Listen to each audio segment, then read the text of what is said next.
I'm Dwight Andrews, and on behalf of the City of Atlanta Bureau of Cultural Affairs and our In the Tradition jazz programming, I want to welcome you to a conversation with the wonderful trumpet player, Sean Jones, who's both a composer, an educator, and a great musician. Just before we begin the conversation, Sean, let me give my disclaimer. I've been listening to you for a very long time, and I'm a big admirer of your music, your lyricism, and your musical world. So when this opportunity to have this conversation came up, I just jumped at the chance to chat with you because I think we have a lot to talk about. So welcome.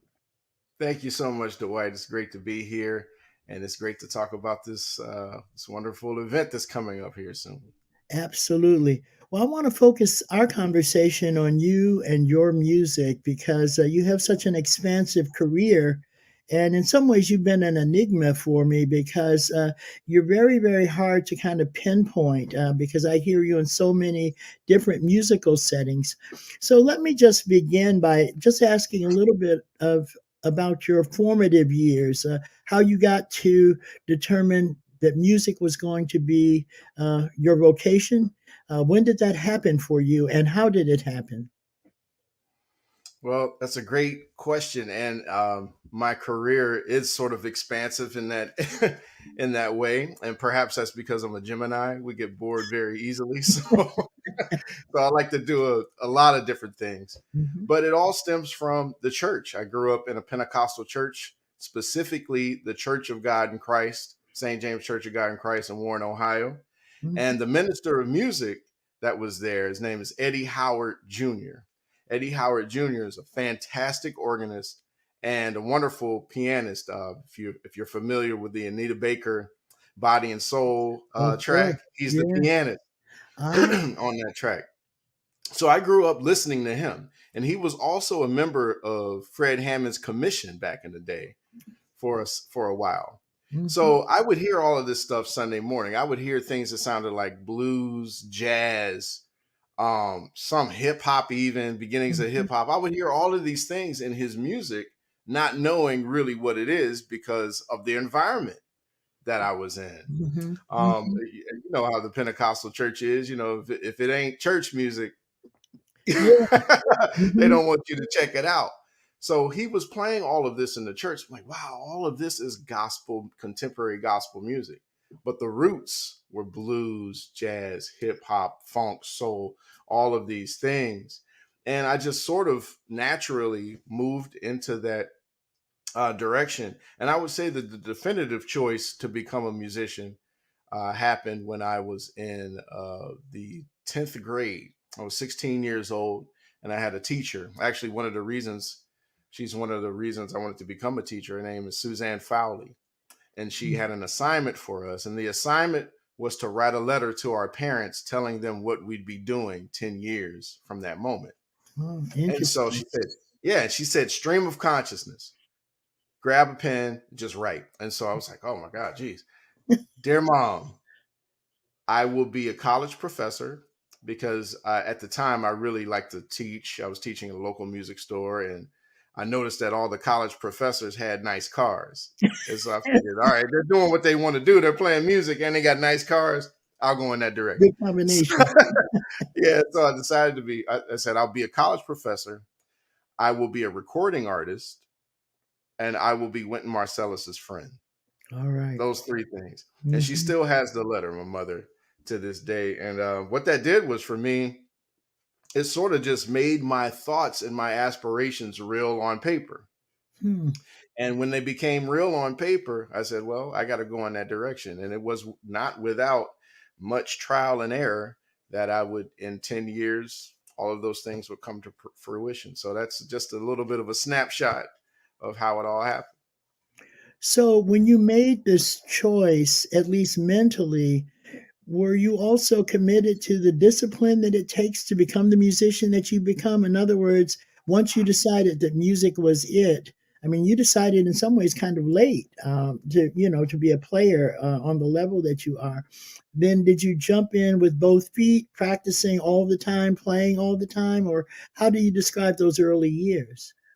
That's a great question because it's my belief, and it sort of wars a little bit with Brother Mike Tyson's belief in what discipline means. You know, Mhm. Mike Tyson says that discipline is doing something that you hate like you love it.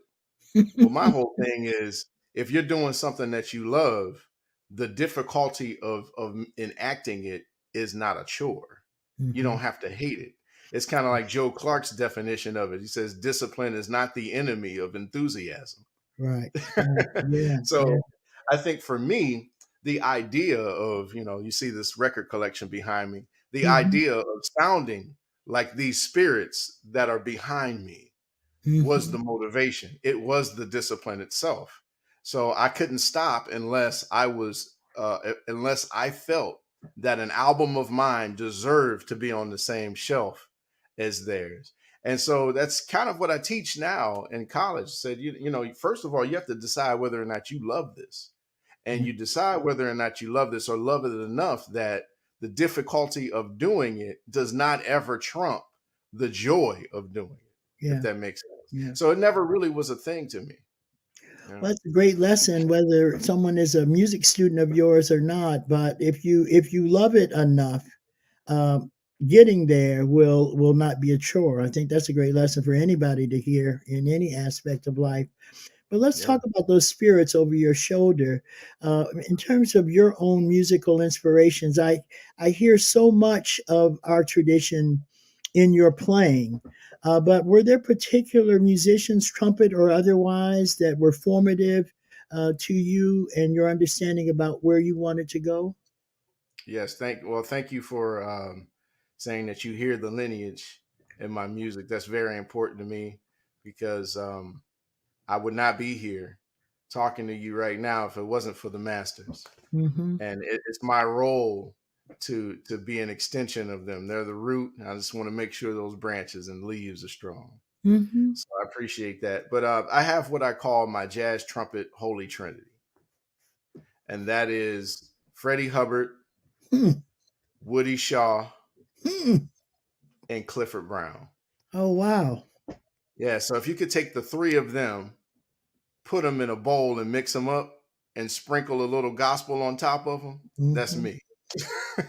Wow. A So, lot of people say that they say, well, you didn't mention Miles Davis, but a lot of your compositions, a lot of your band concept is Miles Davis. Well, Miles Davis was a great trumpet player, yes, and he was a great deliverer of the melody. So he influences me in terms of the band concept mhm, overall.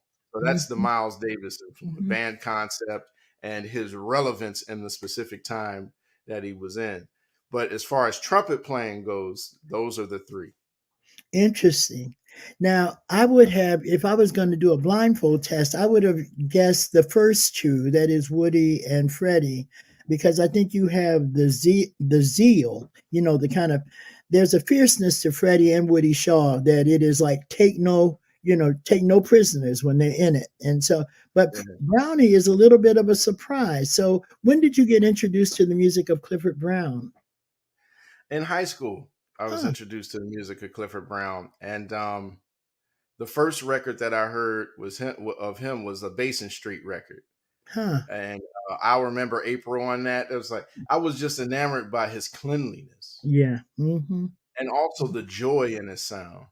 So Mm-hmm. I tried to, with Freddie and Woody, they have joy in their sound, but it's more of like an aggressive kind of Mhm. I'm gonna come and get you kind of vibe. Where Mm. Brownie just kind of floated over top of the rhythm section, and I wanted to try to get some of that specifically in the way that he articulates. Uh-huh. You know, Uh-huh.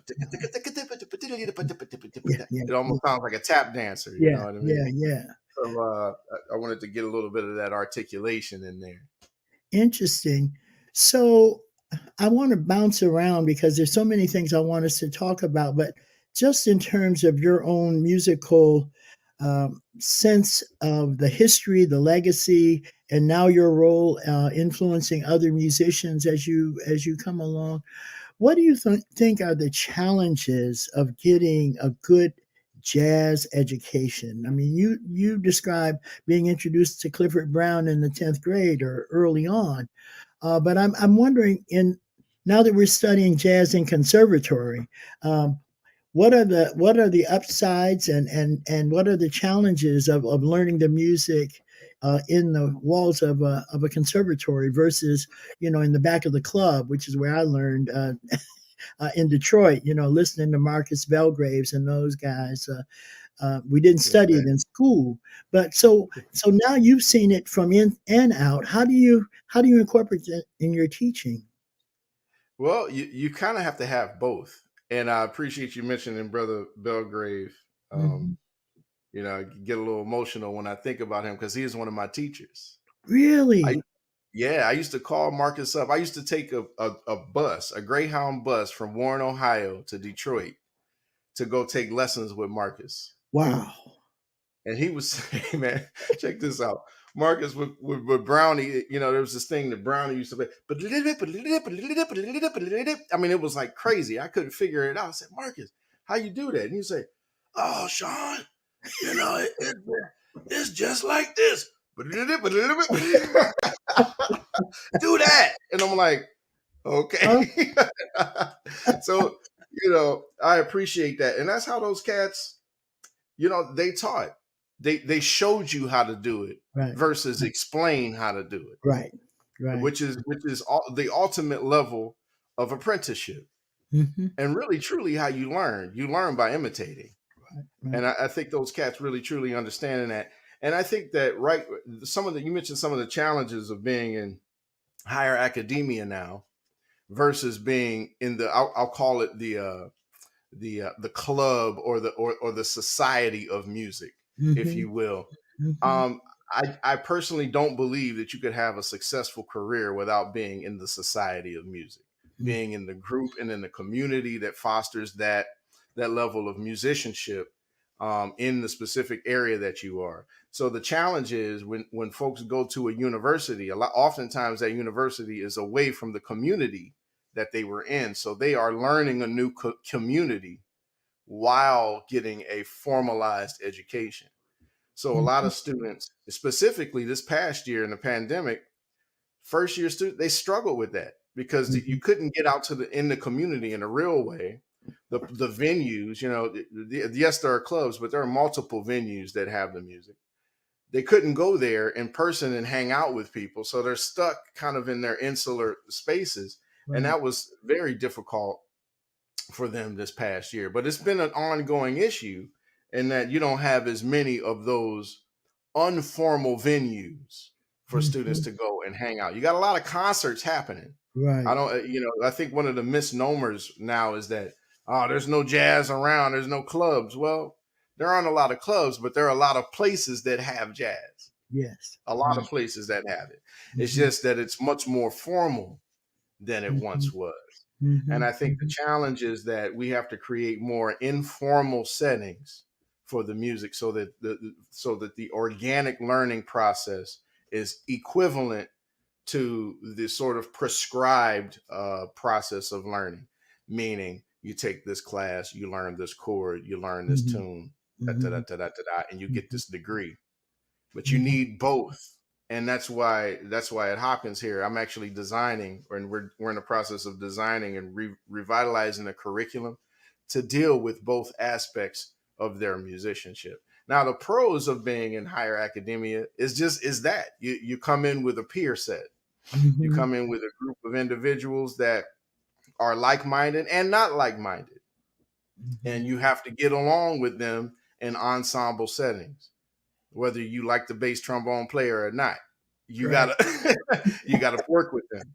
Yeah. So, and also the fact that they have professors there that can help them, guide them through their music making and learning. And upon graduation, the professors can say, "All right, I recommend this person to go on and do this thing, whether it be a graduate degree or whether it be to go off and be in somebody else's band." So those are the pros. There's pros and cons, Hmm. obviously, but the cons, in my view, are the fact that they've had a difficult time uh, creating a sense of community. And I'll Yeah. say that this, and I won't dwell on this, but that's a big problem in general nowadays because everything is about self promotion. Hmm. I this, I that. Snapchat, it's all about you. Mm-hmm. Mm-hmm. What is it? TikTok, it's all about you. What you know, and it's imitation of content that's already there.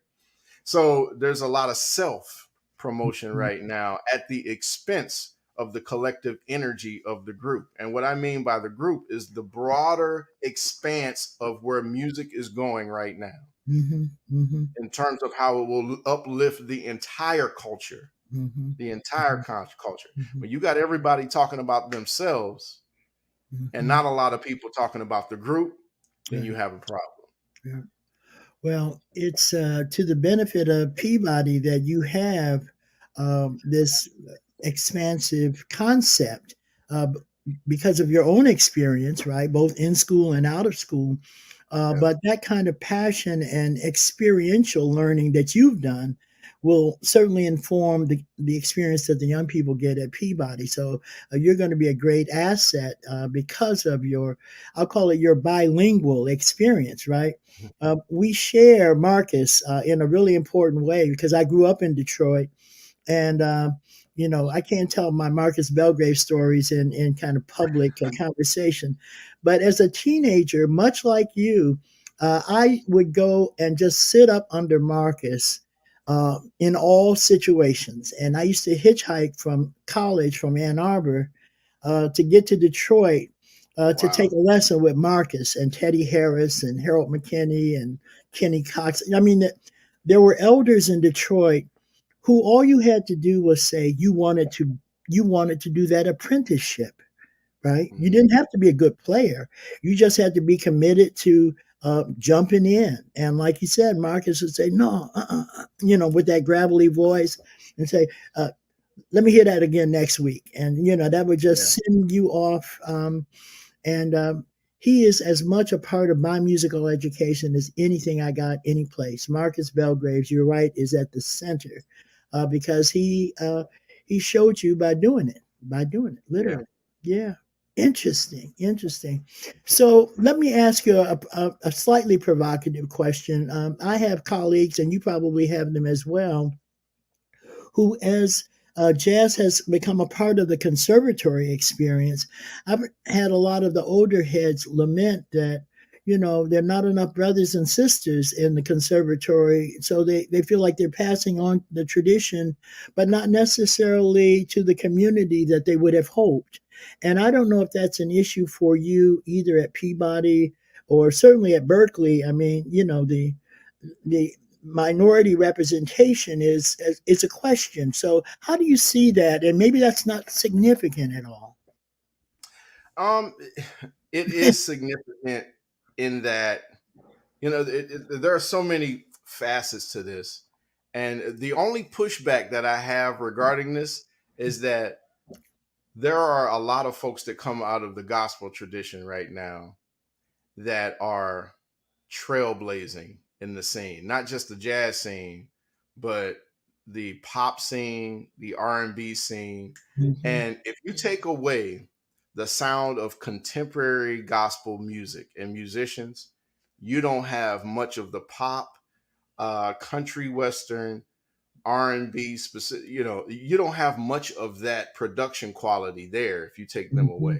Mm-hmm. So so you can't discredit those folks, and I don't think that those elders are saying that, but Mm-hmm. I think that sometimes they forget to see that as well, because we're Mm-hmm. dealing with the advance of technology in the music as well, and that's been happening since the 70s. And I Mm-hmm. think where higher academia fails is that we stopped really teaching what was happening in the music past the 70s. Mm-hmm. Mm-hmm. It's like you get to train and you get to Ornette Coleman, and after that, they skip over the 70s, and Right. then they kind of talk about Wynton a little Mm-hmm. bit, Mm-hmm. and some other cats a little bit, Mm-hmm. but they're not really dealing with the progression of the sound from the 70s on. And we address that at Peabody. But the other side of it is where we're talking about the access. That is an issue. We don't have enough funding in the public school systems for young folks to be able to learn how to play instruments, brass instruments, woodwind instruments. They're Mm-hmm. learning how to play the drums and the piano and the bass and things like that. They're learning how to do that in church. Mm-hmm. They're Mm-hmm. also not getting the nomenclature Mm-hmm. from that experience. Mm-hmm. So if they get to a college, they're kind of left behind. They're set up for failure, you know. Interesting. Yeah. And Yeah. so that's also one of the things that I address, the nomenclature, because the word theory needs to be separated from the idea of nomenclature. Nomenclature is how you call something. Right. Right. Like, what is this? This is a C7 chord. Yeah. Theory is an attempt to explain why something sounds the way that it does. Yes. It's an Exactly. attempt, Yeah. right? Yeah. And theoretically, we've failed for a long time in higher academia trying to express harmonic theory, jazz harmonic theory through jazz. But Mm-hmm. it's actually an American, uniquely American way of seeing harmonic sound and Mm-hmm. rhythmic sound. It's an American thing. And until we Mm-hmm. start seeing it as an American thing and not just a jazz thing, then we continue to live and operate in these silos. So you're going to have a tremendous impact on kind of helping to reshape how we approach this, both headwise as well as sonically. So that's very exciting. I want to switch gears though, because I'm dying to ask you about your whole spiritualism, for lack of a better word. I mean, you've described in so much of the literature about your roots in the church and how that informed and shaped you, but also in your discography. Some of the pieces I've been most fascinated that you've recorded are some of the pieces that have a, if not spiritual or religious focus. And I'm thinking specifically about tunes like "You're the Reason," Esperanto, "I Come to Thee." It's so unusual that you make such a kind of commitment to these larger transcendent themes. And I wanted you to talk about, your spiritualism, your identity, because it comes through in your music, both literally and implicitly. So, can you tell me about Sean's spirit? Well, actually, that's at the foundation of who I am. Growing up in a Pentecostal church, they messed up when they gave a nerd a Bible. I'm a big nerd, so they had me, man, memorizing scriptures when I was like in the fifth grade, and Mhm. 40, 50 scriptures a week I would have to memorize. Wow. And I was fascinated by the Bible because early on, all that reading, I had read the Bible like twice through by the time I got to high school. And there was a scripture that always kind of freaked me out, and I never understood it. It was in the love chapter in Corinthians, and it says, love is patient, love is kind, all of those things. Hmm. And then Hmm. it gets down uh, later in the chapter, and it says, "Now therefore we see through a glass dimly, Dimly. but then face to face." And I said, "Man, what does that mean?" And Mhm. nobody could explain it. It'd be Mhm. always the Mhm. deacon saying, "Well, you got to love through the glass," and what I mean? I'm like, "Oh, they don't know what they're talking about." So let me figure out. And then after I started really checking out that scripture, I was really getting into jazz at that time, Mhm. and I was introduced to John Coltrane's music, Mhm. and I got Love Supreme, and Mhm. I started reading those liner notes. I'm like, that's what they're Ah, talking about. That yeah. is what it is.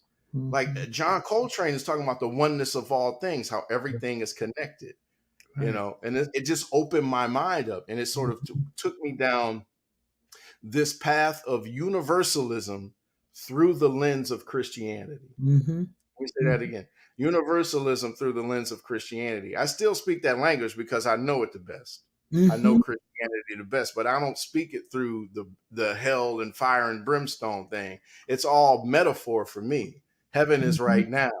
Hell is right now. It's your state of mind and it's your consciousness. And for me now, I'm doing my best to express a total view of spirituality, a total view. And I think that that's honestly what the ultimate the universe, God, whatever you want to call it, that was the master plan for the African that was taken to this country. Right. The principles that this country were built on were the idea and notion of freedom of Mhm. expression and acceptance of all things and all of that, that sort of Mhm. universal quality. Mm-hmm. but it was through the lens of a narrow-minded white male that came over here, right? Right, right. And that was the position that he was in at the time. We are on this soil to heal them. Like, I just Mhm, fundamentally believe that some mhm, kind of way or another, part of our struggle as a people is the fact that we have to heal and bring about this nature of universalism for people that don't know how to institute it. right, right. And and it's hard for people to realize this country is still relatively young, Yeah, yeah. relatively young, and it has to go through a lot of growing pains. And some of those growing pains affect people in multiplicity of ways. But what, just to answer it quickly, what I can do regarding my music is bring folks together. Jazz brings people together. You go to a jazz audience, you see Mhm, people young, old, all religions, all races, creeds, and they're all there checking it out because they mhm, love.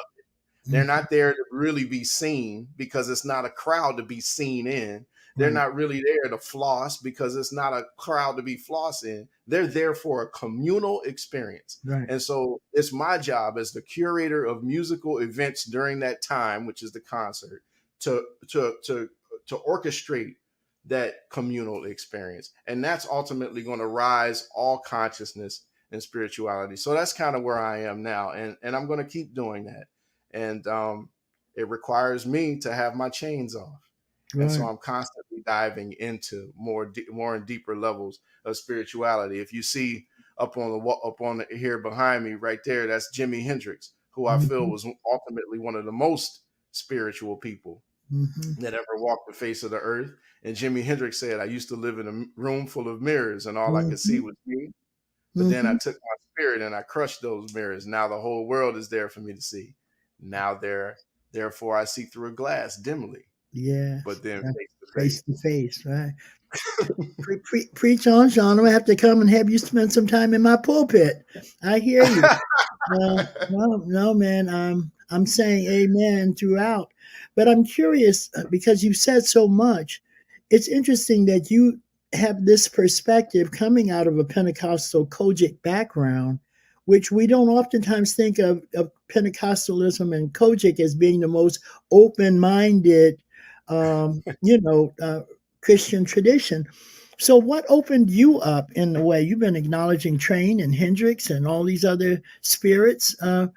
How how did that happen for you? It was the music. The It music. was it Interesting. was literally the music.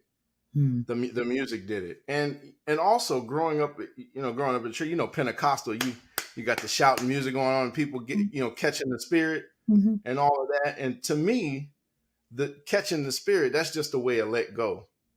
I'm Mm-hmm. letting go of my reality right now, and I'm just being me, and I'm being free to the point Correct. where I have no choice but to do this right now. It's like a purge. Like, I view that as a purge on a Sunday morning. You Hmm. get beat down all week, beat down literally all week by your job. You got kids to take care of. You don't know what's the bank account's going to look like next week. Mm-hmm. And so you get Mm-hmm. to church, and for a minute, just for a few minutes, you can just not think about that. And you could Mm-hmm. just let go. And so the purge happened. And to me, I'm like, man, anything could be a pulpit. Anything could be an altar. That stage is an altar. That stage is a pulpit. And so when I'm on the pulpit, I'm Mm-hmm. trying to orchestrate that experience for the people that are in the audience. Mm-hmm. Literally, I'm trying to Mm-hmm. bring them back to that. And you're absolutely right. The Pentecostal church has notoriously been closed to a lot of communities, the LGBTQ community, Mm-hmm. and there's also been, honestly, some racial things there. On the Mm-hmm. flip side, a lot of people Mm-hmm. say that black people can't be racist. I don't agree with that. Mm-hmm. Anybody could be a racist. Mm-hmm. So there's some of that in there too in terms of exclusion, right? But anybody that really is into spirituality, not religion, but spirituality, understands that all spirituality is about inclusivity and understanding and acceptance of all things, whether or not they agree with your spirit or not. Mm-hmm. So for me, I'm just trying to gain an understanding and a broader acceptance of all things. And when I say acceptance of all things, I'm talking about acceptance of all things as a reality, not as a way of adopting that thing to my life. Mm-hmm. I If that makes understand. sense. No, You it, know, it does. It makes a lot of sense. So if I can't get you in my pulpit, I have to just get you in for a Bible study. I'm with that for sure. I'm So 100% with that. I'm fascinated about the work that you have coming up at, up in Boston as well. I would love to stay in touch with you and talk about that more. there are some things that we've got to talk about. I was just getting ready to say I'm going to have to put you on my interview docket because the work that I'm trying to work on is looking at kind of spirituality and jazz and different ways that some of the masters dealt with it in many different ways. And you cited Train as one. Yusuf is one of my subjects as well. Yusuf Lateef, Oh who yeah, also I heard as a tenor player as a kid, and then followed him for the till the end of his life. And Yusuf had that big spirit, right? And so even when whether he's playing tenor or that little Indian flute, it was something huge about his spiritual embrace of all realities. And so I yeah. hear you loud and clear. I'm wondering, Sean, because as we try to prepare the next generation, I'm so impressed with how this is a holistic expression of who Sean is. How do you teach that, or how do you get your students to not be worried about licks and playing through the changes, but also that deeper calling to the vocation of music as bringing community together? Well, as the chair of this department now, and I'm honored to be the chair of a department that includes so many amazing young musicians from the Delaware, Maryland, Virginia region, specifically right around Baltimore, like Warren Wolf, Mm-hmm. great vibraphonist, Chris Funn, the great Mm-hmm. bassist, Tim Green, all of these, Sharon A. Wade, all of these fantastic young musicians. And the reason that they were chosen is because I feel that they are some of the greatest examples of what I feel needs to happen Mm-hmm. in the scene. A lot of times, folks hire people for star power or for a lot of that. I didn't necessarily care about that. I wanted people that were in the community exemplifying what it means to be an overall artistic contributor to the community at large. Mm-hmm. And so Mm-hmm. these folks are doing it by example. And so the students have to look to them as an example of what to do. And again, you lead by example. And for me, it's about sacrifice. A lot of people see, and I actually think that the greatest example of spirituality, specifically in the context of the Bible, is the notion of sacrifice. Mm-hmm. But I no longer think of sacrifice as this selfless thing. I think it's actually one of the most selfish things that anybody could do. Selfish in terms of its connectivity with everything else. Mm-hmm. In other words, I have to give up to gain something. Right. So if you really truly have faith and you understand that there is more beyond the act that you're doing, then Right. it's nothing to commit the act Right. because Right. you know that something better is on the other side of it, Yeah. if that makes any sense. So Well, part of what I'm trying to get these young people to understand is that the sacrifice that they're making is leading to something better on the other side. right. Right. Their ability to play music, their ability to play music with others, their ability to share that music with the others that are expressing it with the broader others, ultimately uplifting the entire society.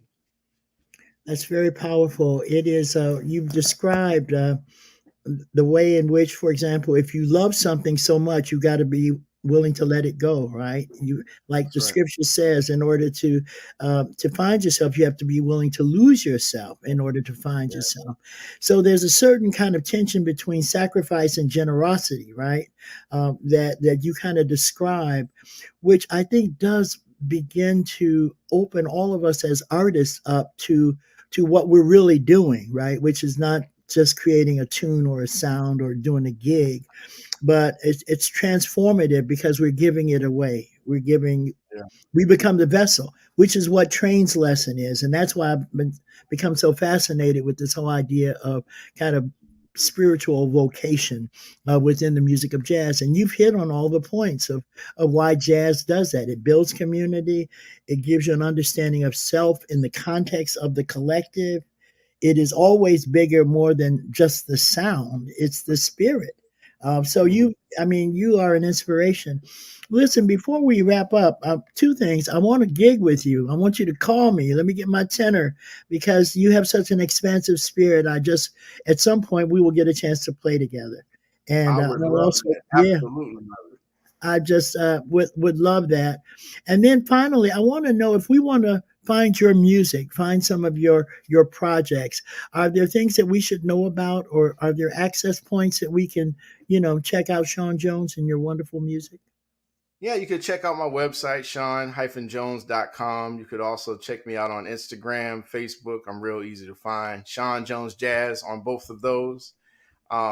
I do answer my messages, so if folks want to send me a message through those mediums, they can. I'm working on several projects. One project we actually just did something with the Washington Performing Arts here.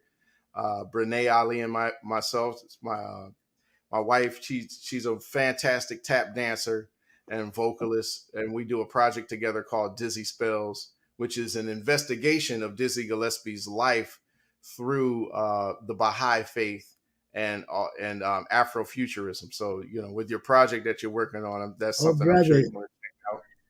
And I'm actually working on another album, which is sort of a sonic depiction of my entire life and the successes and the failures. And it's basically an open letter to my daughter. She was born on March 12th, 2020, the day the world shut down. Wow. So I just feel that some kind of way or another, her spirit was destined to be here at this time for a reason. And so Mhm. I want to do my best to hand down to her a blueprint for life based on my experience that she can take a look at as she goes through this journey. Well, Sean, I just want to thank you for this time. It's really been illuminating, and I hope the audience will get as much out of this conversation as I got out of it. You are every bit the real deal. And I thank you, my brother, for this time. And on behalf of Atlanta City Bureau of Cultural Affairs, and also on behalf of this In the Tradition program, I want to thank the trumpet master and educator, Sean Jones, for his contributions to the music and to our world. And hopefully, we'll get a chance to see you and hear you very soon. Thank Yes, you, my indeed. brother. Thank you. Bless you. Bless you.